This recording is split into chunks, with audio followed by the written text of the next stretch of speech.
La plus grande de nos richesses ne se mesure pas en millions. Nous vous faisons découvrir des ovnis pour vous permettre d'en devenir un, vous aussi. Sportifs, entrepreneurs, artistes, ils nous partagent chaque semaine leurs récits de véritables trésors d'informations.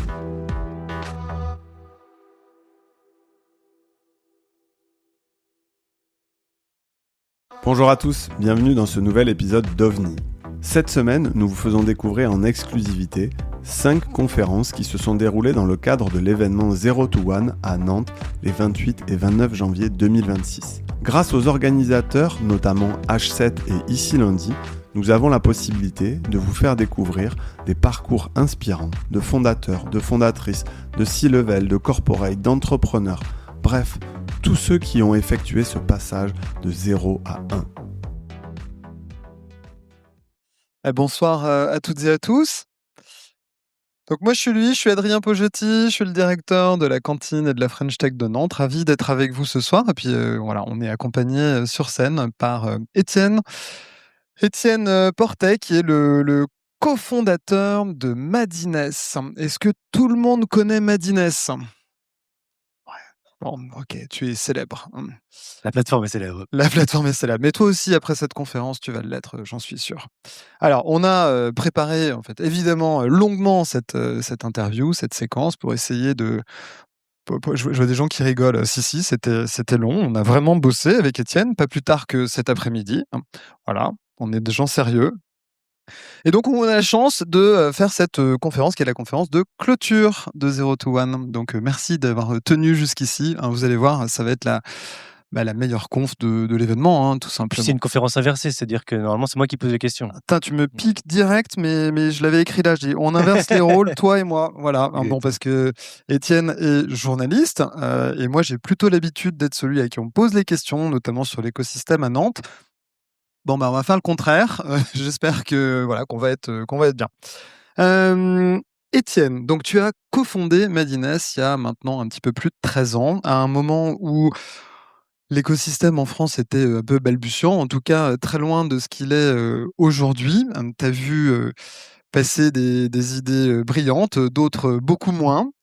Tu as choisi, en fait, après 13 ans, de quitter Madines et de recommencer. C'est un peu ça qu'on va essayer de regarder ce soir.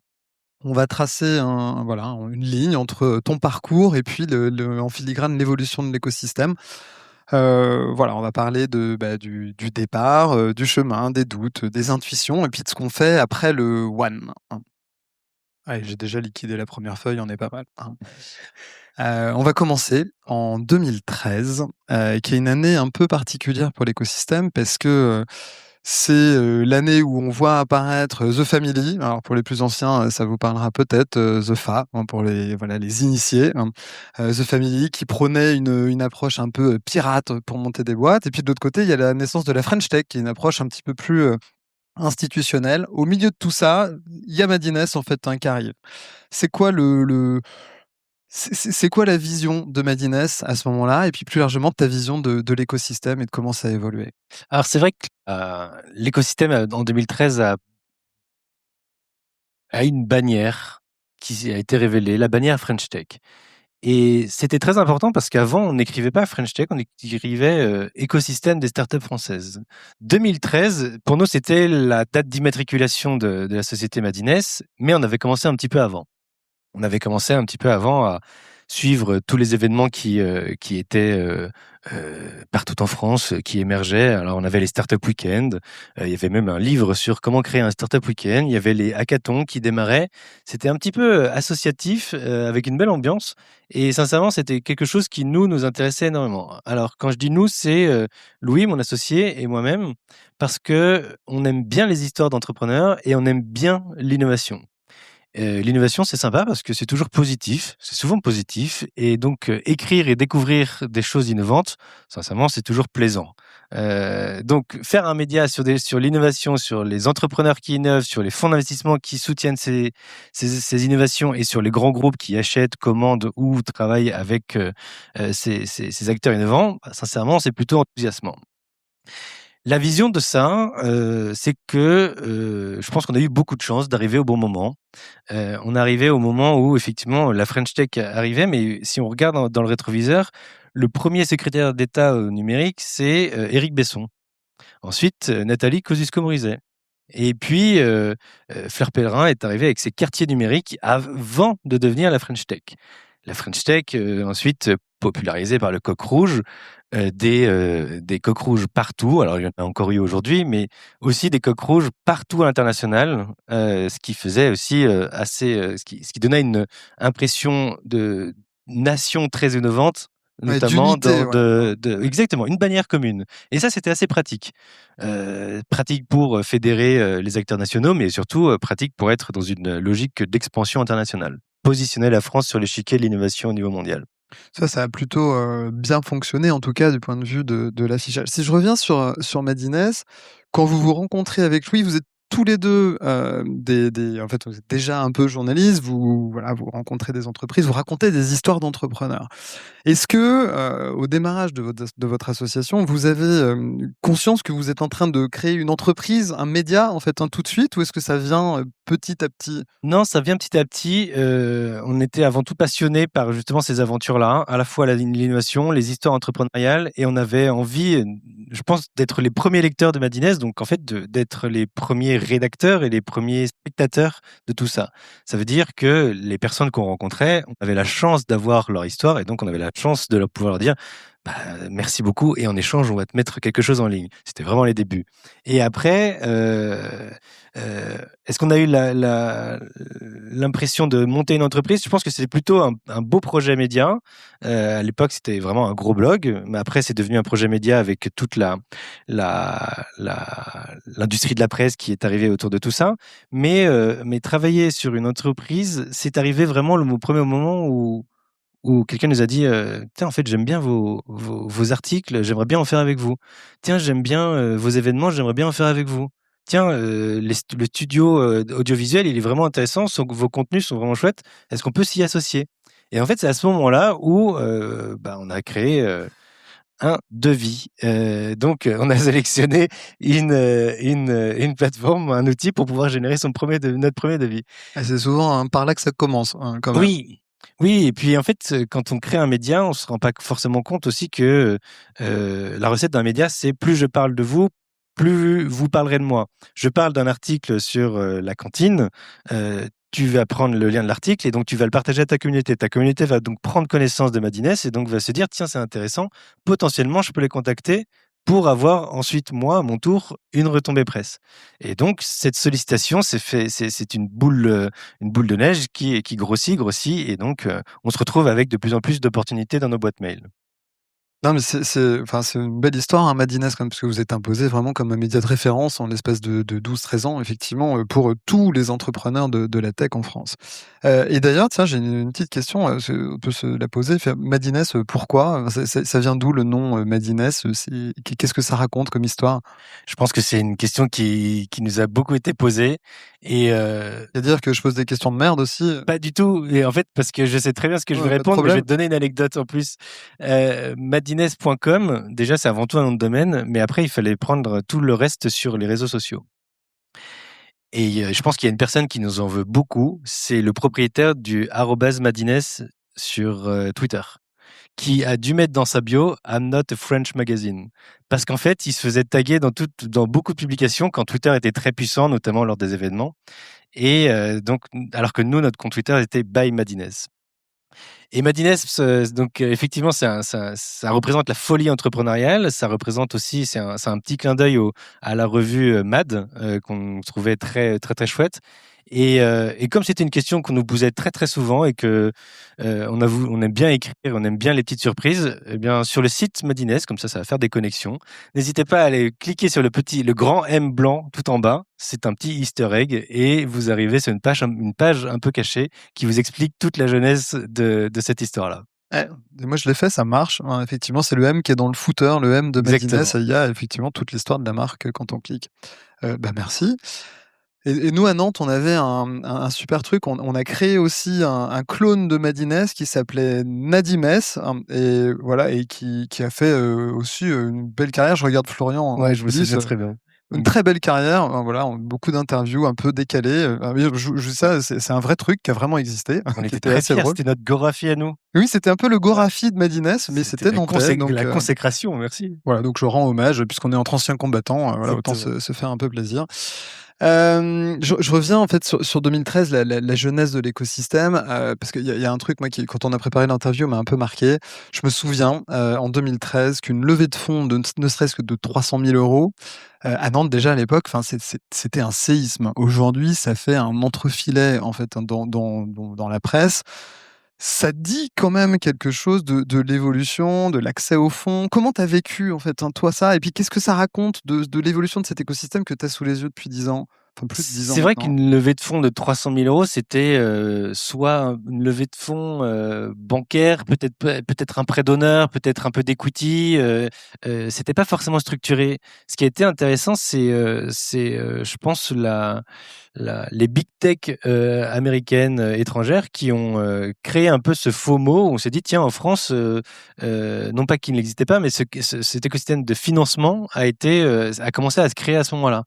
Je me souviens aussi, c'était l'époque où Jean-David Chamboredon, avec la nouvelle loi de finances, avait sur les plus-values, il y avait une taxation, le mouvement des pigeons. Ouais. Et en fait, c'était vraiment fondateur, ce mouvement des pigeons, parce que ça a vraiment créé une nouvelle classe d'actifs dans le capital risque français. Et donc, cette volonté de soutenir un écosystème innovant, ces entrepreneurs qui arrivaient, et puis une économie numérique qui était non plus balbutiante, mais qui devenait réelle, en fait, sur les potentiels gains.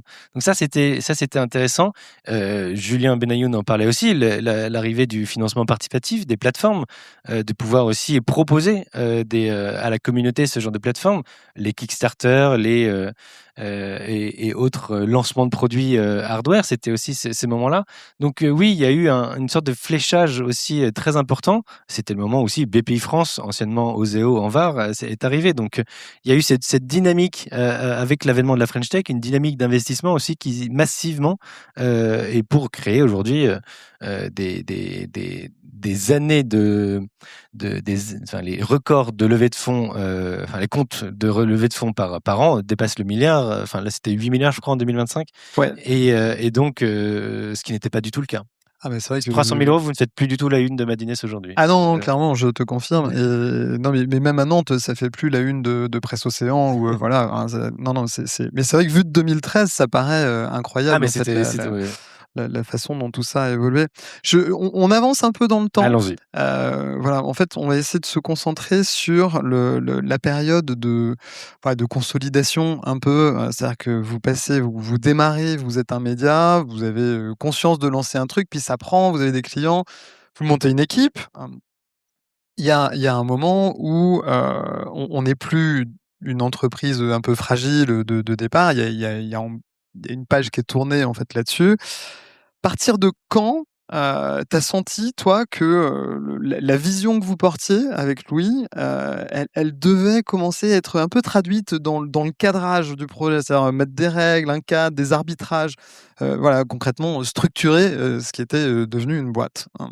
C'est un peu bon, je vais pas le dire, mais c'était un peu en même temps que l'arrivée de capitaux sur cet écosystème. Donc les fonds investissaient et surtout le monde corporate se posait aussi des questions sur le sujet de l'innovation. Donc il y avait les premiers incubateurs qui se lançaient, les premiers soutiens à des conférences, le Web Today par exemple à Nantes ou le Blend One Mix à Lyon, des conférences qui avaient le soutien et qui ont toujours le soutien de grands corpos et qui avait besoin de toucher le lectorat qu'on avait. Donc oui, on générait du chiffre d'affaires, mais ces moyens devenaient de plus en plus conséquents au sein de ces grands groupes. Donc c'est à ce moment-là, effectivement, que l'équipe a commencé à bien grandir, 10, 15, 20, 30, on est monté jusqu'à 40 personnes chez Madines. On a fait entre 3 et 3,5, 4 millions d'euros de chiffre d'affaires au max. Et c'était quelque chose, et des millions de lecteurs aussi. Et oui, ce besoin de structurer, en fait, il a été nécessaire de recruter les bonnes personnes. Mais le dénominateur commun, c'était la passion pour le sujet qu'on traitait, que ce soit sur le média, l'événementiel ou sur les supports audiovisuels. Du coup, moi, je trouve ça toujours intéressant parce que c'est des questions pas faciles. C'est pas facile de répondre à ça, mais quand vous preniez des décisions, et puis je vais pas avoir deux, trois exemples. Qu'est-ce qui guidait vraiment en fait les décisions? C'était quoi? Toujours se raccrocher à la vision initiale que vous aviez? Est-ce que c'était des contraintes économiques? Le fait que l'organisation grossisse? Qu'est-ce qui faisait en fait, hein, qu'à un moment vous arbitriez, hein, plutôt. Enfin, je sais que vous avez ouvert en Angleterre, par exemple, à un moment. Et qu'est-ce qui décide ce choix d'internationalisation? Pourquoi c'est l'Angleterre? Est-ce que vous suiviez toujours cette vision-là?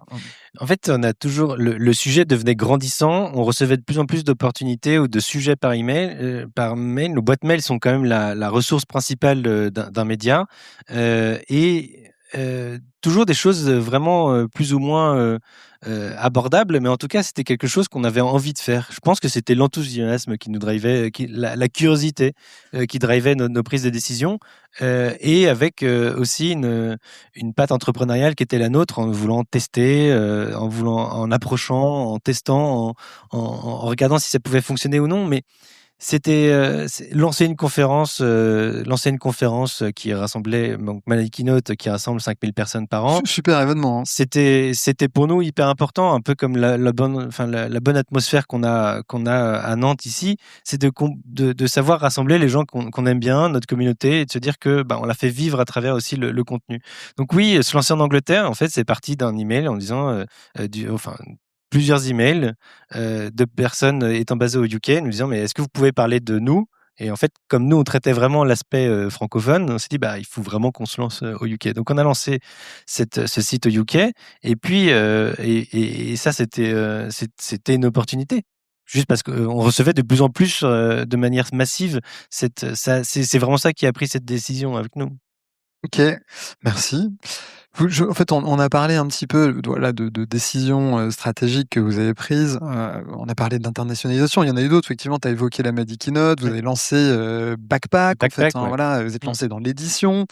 Vous avez donc pris un paquet de décisions. Vous en avez pris une, notamment le 1er avril 2019. Une belle décision. Est-ce que celle-là, en fait, tu peux nous la raconter et puis nous dire ce que ça dit en fait de ce qu'était devenu Madines quelque part à ce moment-là? Je vais vous parler de celle du 1er avril 2019, effectivement.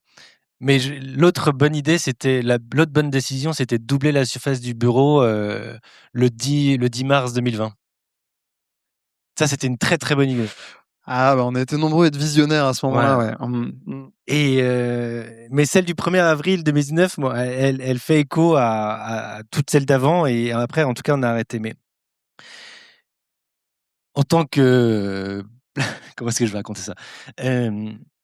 Les 1er avril, c'était très sympa de pouvoir faire des blagues dans les médias tech, TechCrunch, Wired, etc. C'était normal de faire des blagues du 1er avril, April Fool, sur des ce qu'on a appelé après des fake news. Mais effectivement, c'est celle du 1er avril 2019. Elle concernait un transfert d'une personnalité politique vers un GAFAM.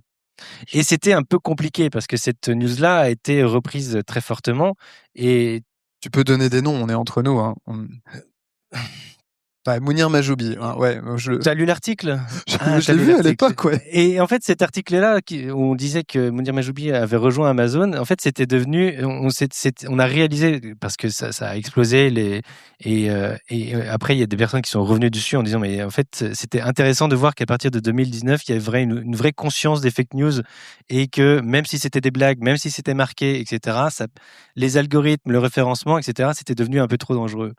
Et c'était à ce moment-là où les médias tech qui étaient habitués à faire ce genre de choses ont complètement arrêté de lancer de jouer le jeu du 1er avril. Mais oui, il y avait Uberweed aussi comme bonne idée. Excellent. Donc très très bonne idée. Ouais. Puis personne n'y a pensé, je pense. Non, absolument pas. La bonne nouvelle, c'est que quelqu'un l'a exécuté. Ça existe en fait, hein, aujourd'hui. Un bon business. Il y en a qui connaissent, hein, visiblement. Ok. Je reviens peut-être plus sur l'écosystème global, parce que tu as une position qui est forcément hyper intéressante là-dessus, puisque tu as vu passer et tu as été contacté par des dizaines de milliers de boîtes qui voulaient faire parler d'elles. Donc, tu en as vu passer quelques-unes qui sont passées du one au tout, et puis quelques-unes qui sont passées du one au zéro. C'est pas le chemin qu'on vous souhaite, bien évidemment. Avec le recul, est-ce que tu vois des patterns? Est-ce que tu vois, alors pas forcément business, mais peut-être humain, est-ce qu'il y a des patterns qui reviennent et qui reviennent encore? Bah, sur les sujets humains, effectivement, je pense qu'il y a un vrai sujet, c'est qui reste vraiment très présent, c'est fail fast. On attend des entrepreneurs qui testent rapidement, qui puissent réorienter un produit, une feuille de route, une équipe, un recrutement, un financement, mais en tout cas d'avoir justement cette vision que le temps est précieux et qu'il est nécessaire de pouvoir se dire que ça ne va pas forcément marcher donc c'est ce qu'on appelle le pivot. Il y a aussi des pivots où ce n'est pas nécessaire, il faut arrêter l'activité. Mais historiquement, il y a dans le retail, on dit toujours que c'est l'emplacement, l'emplacement, l'emplacement. Les investisseurs, c'est l'équipe, l'équipe, l'équipe. Donc toujours, tu as ce pattern humain sur fail fast, l'équipe, ça c'est hyper important. L'autre chose qu'on entend souvent, c'est il faut toujours embaucher meilleur que soi. Et ça, j'ai jamais entendu autre chose que personne n'a contredit ce pattern-là. Tiens, je rebondis, je te pose une question piège parce qu'elle est pas dans le script. Sympa, hein.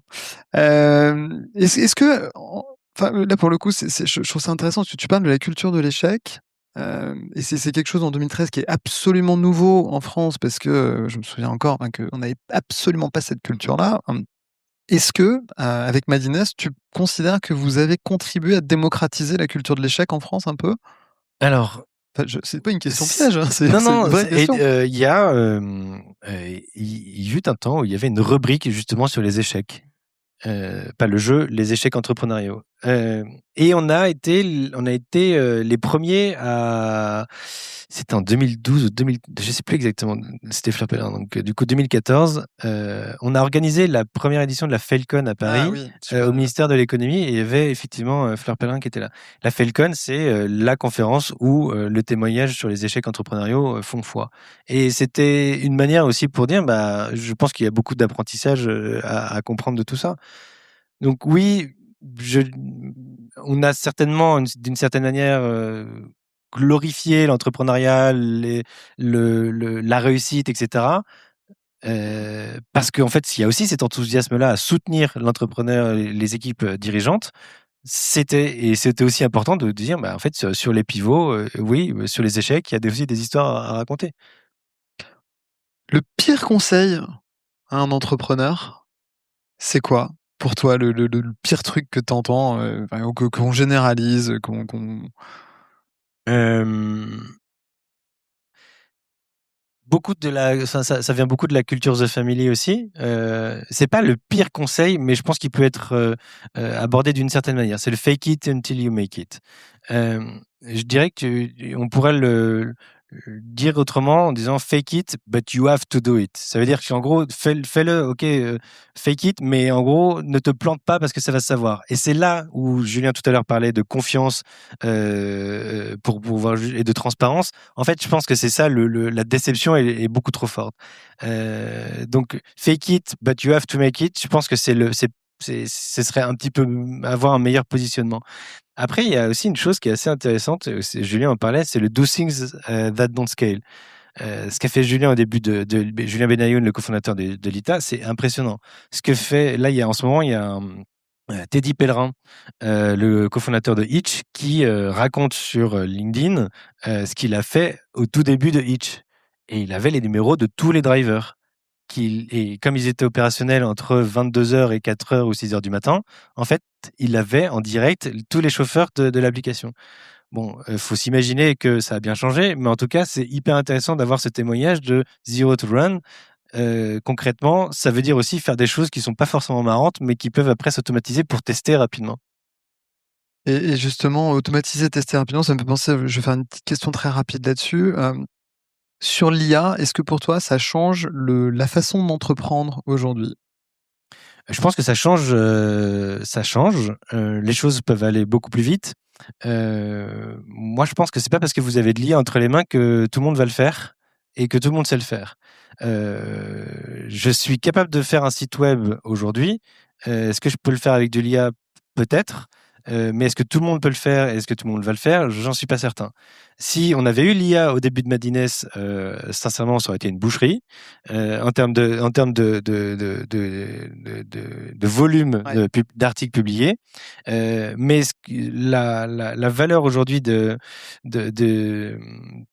journalistes de Madines, en fait, elle réside justement sur les petits ressentis et la curiosité un peu personnelle qui est mis dans l'article. Et je pense que c'est ça que les gens achètent et c'est ça qui donne aussi de la confiance. Merci. Je vais parler de maintenant parce que du coup, là, depuis quelques mois, avec Louis, vous n'êtes plus cofondateur. Enfin, vous êtes toujours cofondateur de Madines, à vie, hein, c'est un titre à vie, mais vous n'êtes plus salarié, en tout cas, voilà, vous n'êtes plus dans les équipes de Madines. Vous allez faire quoi maintenant? Je crois que tu as des projets. Enfin, vous avez un projet d'écriture. Quand j'en parle, j'ai l'impression d'être un peu une personne un peu atypique, mais je reste associé à mon associé. Madines a été lancé. Alors on était 3 au début, puis ensuite on était 2. C'était aussi ça l'aventure. Et là, on reste associé sur 2 projets. Alors on écrit un livre sur la place de l'intuition dans la prise de décision chez Flammarion en mai 2026. Et merci beaucoup. Et parce que ça nous passionne toujours. Vraiment, cette prise de décision entrepreneuriale, il faut moi, je vois ça comme un don et de comprendre quels ont été les moments clés dans les histoires entrepreneuriales. J'ai envie d'en savoir un peu plus. Donc c'est l'objet de ce livre. On y distille évidemment ces sujets et nos sujets, nos expériences et nos retours. Mais l'autre chose, c'est après la folie entrepreneuriale de Madines, on prend une nouvelle qualité qui est la curiosité. Et donc, on lance notre boutique de conseils qui s'appelle Curiosity. On travaille avec les startups, les fonds d'investissement, les grands groupes, les acteurs innovants sur 2 aspects, la notoriété et le business. C'est quoi votre nouveau zéro, du coup, là-dedans? La marque. Marque. En fait, faire émerger une marque. En fait, il y avait un hack qui était vraiment cool chez Madines et on pensait qu'on était partout, mais en fait, on n'était pas forcément partout. Sur madines.com, il y a un agenda sur lequel tout le monde peut déposer son événement, son hackathon, sa conférence, son salon. Et à partir de là, nous, on demandait en échange de la publication de mettre notre logo sur les supports de communication. Et donc, c'était assez puissant parce que on n'était pas forcément dans toutes les conférences de France et de Navarre, mais notre logo était présent. Et je pense que c'est ça aussi qui a fait en sorte que la marque Madines puisse être impactée ou impactante sur les supports de communication. Et donc, avec Curiosity, c'est un autre challenge, mais c'est vraiment notre zéro à nous. Et on aime bien les débuts. C'est les plus intéressants. Julien en parlait tout à l'heure aussi avec nostalgie, en disant c'est quand même c'est des moments assez appréciables, donc il faut aussi les apprécier. Ouais, c'est marrant parce que c'est des phrases qu'on entend souvent dans la bouche des entrepreneurs, en fait, hein, cette espèce d'excitation, d'énergie que tu as au début et que tu as envie de retrouver en permanence. Je vais parce qu'il nous reste 2 minutes 50, en fait, hein, je vais pour préparer cette interview, du coup, j'ai appelé quelqu'un qui te connaît bien, qui est donc ton associé, Louis, qui se trouve que je connais bien Louis aussi, parce que je suis donc un vétéran et que ça fait des années qu'on se connaît. Donc j'ai appelé Louis. Je lui ai dit, trouve-moi une question un peu vache, en fait, un truc. Bon, il n'a pas voulu me sortir une question vache, mais il m'a parlé quand même d'un truc que j'ai trouvé assez drôle sur l'histoire de votre rencontre, toi et Louis. Parce que il m'explique qu'en gros, à l'époque, tu avais un blog qui s'appelait je suis patron.com ou quelque chose comme ça. Lui, en fait, était lui-même blogueur dans son coin. Et puis, au moment, il vient, il te contacte. Et puis, vous échangez, mais vous voyez pas. Et ce qu'il m'explique ce matin, là, quand je dis au téléphone, c'est incroyable. En fait, vous êtes associés tous les deux en ne vous étant vu, vous êtes vus une seule fois et vous étiez associés. C'est des trucs, on dit quand même, c'est le conseil qu'on donne aux entrepreneurs, comme c'est choisissez bien votre associé. Bon, alors vous avez fait, voilà, vous êtes vu, vous avez signé le pacte d'associés, quoi. En gros, c'était quasiment. C'est incroyable comme truc, quoi. Oui, c'était assez marrant. En fait, avec Lou, on s'est rencontrés en ligne. Non pas sur une plateforme. Alors, je voulais pas tout savoir non plus. Mais Faut se remettre dans le contexte. On était deux blogueurs. Les blogueurs, à l'époque, un peu comme dans deux Instagrammeurs aujourd'hui, peuvent faire des feats ou des collabs sur chacun des comptes. Bah, nous, c'était un peu la même chose. Moi, j'avais mon blog, Louis avait son blog, et donc, en fait, on échangeait des liens. J'écrivais chez lui, il écrivait chez moi, etc., etc. Jusqu'au moment où il m'a demandé, mais qu'est-ce que tu fais? Je lui ai dit, bah, écoute, je suis passionné par ce que je fais, ça m'intéresse. Et lui, il lui propose justement de poursuivre l'aventure avec Madines. Mais c'était génial. C'était exactement ce que je voulais faire. Mais du coup, la question qui vient va être pas un peu bizarre, mais quand est-ce que tu as su que c'était lui? Quand est-ce que j'ai su? Bah, je pense que j'ai su que c'était lui.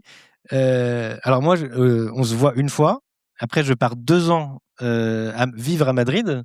Et pendant les 2 ans, je le vois qu'une seule fois par an. Oui, c'est ce qu'il m'a dit. Il m'a dit au début, on se voyait pas du tout. Et donc, j'achetais mon crédit Skype. Pour lui et on se parlait tous les jours et on s'envoyait en fait, quand est-ce que j'ai su que ça allait bien fonctionner? En fait, quand j'ai su que il était aussi passionné que moi, et deux, que même à distance, c'était quelque chose qui était plus fort que ça, et que ça pouvait justement être d'avoir de ces nouvelles tous les jours, de l'avoir. Ça tourne vraiment bizarre cette fin d'interview. C'était pas le but. Non, mais je vais quand même vous détendre. J'ai quand même appris du coup que au-delà de votre association professionnelle, vous étiez aussi proche, puisque tu es le témoin de mariage de Louis. Complètement. Donc, voilà, vous coupez court à toutes les rumeurs. Voilà. Parce que je vois le temps qui file là. Ah oui. Ça y est, on y est presque. J'ai une dernière question pour toi, Étienne. On a inversé les rôles là un peu.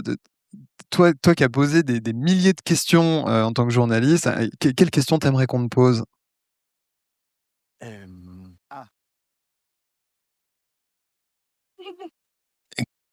Alors, ok. J'ai 2 questions. Enfin, j'ai la question, c'est quelle est la personne qui t'a le plus marqué en interview? Ça, Ouais. c'est une question à laquelle je réponds avec plaisir. Réponse? Mais avant ça, je voudrais. C'est moi forcément, Non, évidemment. avant ça, je voudrais quand même remercier des événements comme Blend One Mix à Lyon ou Web Today à Nantes, parce que en fait, c'était les premiers à nous faire confiance et à nous payer le billet de train pour venir. Et ça, c'était vraiment super. Enfin, Ouais, tu me dois 200 balles quand même. Parce que, bon. Si tu peux déjà donner le sang. Ouais. Et non, la personne qui m'a le plus qui m'a le plus impressionné en interview, c'est parce que je suis un grand fan de foot, c'est Blaise Matuidi. Blaise Matuidi qui a lancé un fonds d'investissement qui s'appelle Origins et qui est justement dans une reconversion et qui était dans une reconversion, qui a lancé ce fonds, et en fait qui donne aussi une valeur sportive collective à tous les projets qu'il soutient. Et vraiment très impressionné parce que moi je le regarde soit à la télé, soit en tribune, mais en tout cas c'était quelque chose qui était vraiment chouette. Je vois Flo qui est un grand fan de foot lui aussi, moi aussi, en fait, qui approuve en coulisses ce choix. Très bonne interview. Merci beaucoup, Étienne. Merci Adrien. On a liquidé le temps. Donc merci Étienne, merci beaucoup. Et puis je vais quand même remercier du coup quand même l'organisation, donc ici lundi et H7 pour l'invitation et pour l'organisation impeccable de ces 2 journées, et puis vous souhaiter à toutes et à tous une très bonne soirée. Merci beaucoup.